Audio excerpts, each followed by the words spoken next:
well-being and also our reputation with the clients that we're working on the service. It's very important for us to be as disciplined to make sure that our sellers and buyers are going through the process of qualifying financing. And so on the buyer side, right, you say you're a buyer's agent and you're working with a potential buyer, and they bring in their own lender or bring in their own sources of financing. You want to double check it in this market. I like to put it in a perspective of you're the detective in the situation, right? You're the person who gets to ask the questions, the tough questions of that consumer, because you're the licensed professional in the picture. Much as if you were going to a doctor and the doctor gets to ask the questions on whether you drink alcohol or you smoke or whatever the case is when it comes down to treatment and whatnot. So same thing in that scenario. You as a licensed professional have the opportunity to be able to ask about financing, right? Being able to ask the tough questions on sources of down payment. What's your current credit score? What type of approval or qualifications has the lender put you through for us to be very clear on the ability to close? More particularly on has a DU approval been done and completed? And if so, would you mind me talking to your lender? And by the way, just as a quick reference point, would you be open to having a second opinion with my preferred lender, who I know is able to maybe potentially beat what you might have or give you a better rate or better term?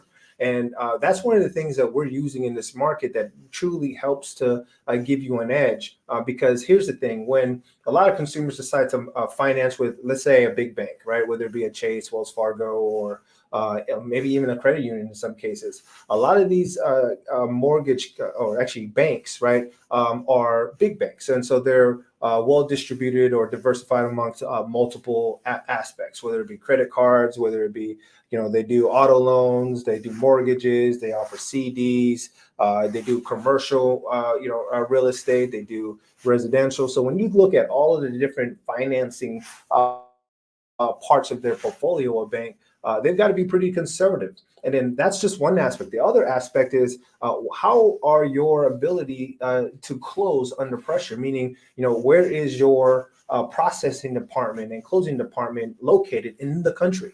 We know here in Southern California, when a borrower decides to work with a Wells Fargo or a bigger bank like that, a lot of the processing companies are in the East Coast. And so when you wake up 9 a.m. or you're in the office 9 a.m., you're already 3 hours behind that transaction, because when it comes down to closing and you're talking about the last days, last hours, last moments, if your client is waiting on your mortgage processor to fund, or your funding department to get it done with loan docs or whatever the case is, you could be behind 3 hours just to get to that process, or even the challenge of reaching somebody who might be at lunch when you're reaching out first thing in the morning. So those creates obstacles that you don't want to have to go through. So the idea of you being able to get a second opinion in with that consumer to see if you can get them on your home turf, right, your home court advantage, by working with a lender that you are familiar with as a part of your team that you could trust, that is going to pick up the call when things go tough, right, go sideways,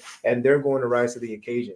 And so that's one of the best practices that a top agent can implement, is doing their best to get a second opinion in the door of that borrower to help you avoid any landmines. Because the last thing that you want to do is to get a buyer into a transaction, and then now all of a sudden, at the 25th hour, you find out there's a financing issue.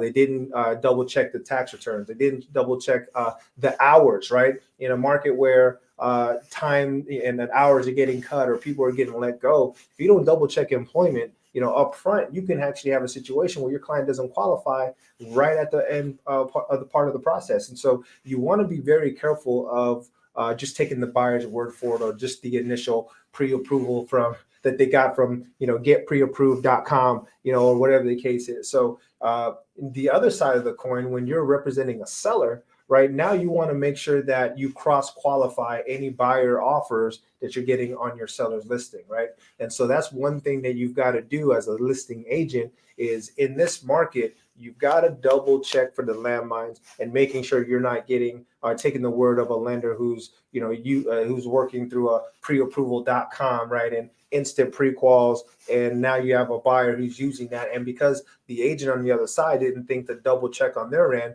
now you're just taking the word from an agent who might be inexperienced or don't know to double check their client's work. So you've got to be that protection, that line of protection for your seller, to make sure that they're not getting on their escrow or getting in a contract with somebody that can't close at the end of the day.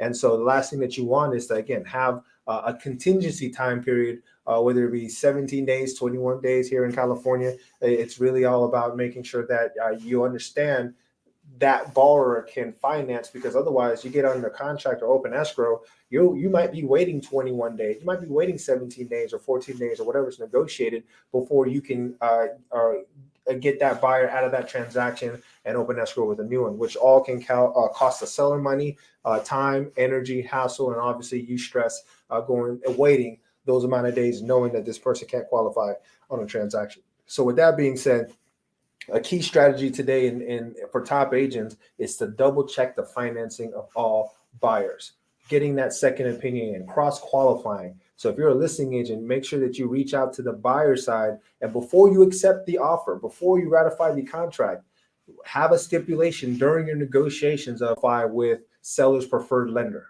Right now, that doesn't mean that they're going to run credit checks, that they're going to, pull documentation and all that. All it means is that whatever that lender used to qualify that client, right, the buyer's lender used to qualify them, just get a copy of that over to the seller's preferred lender, so that way you can double check the work and make sure that there's no loop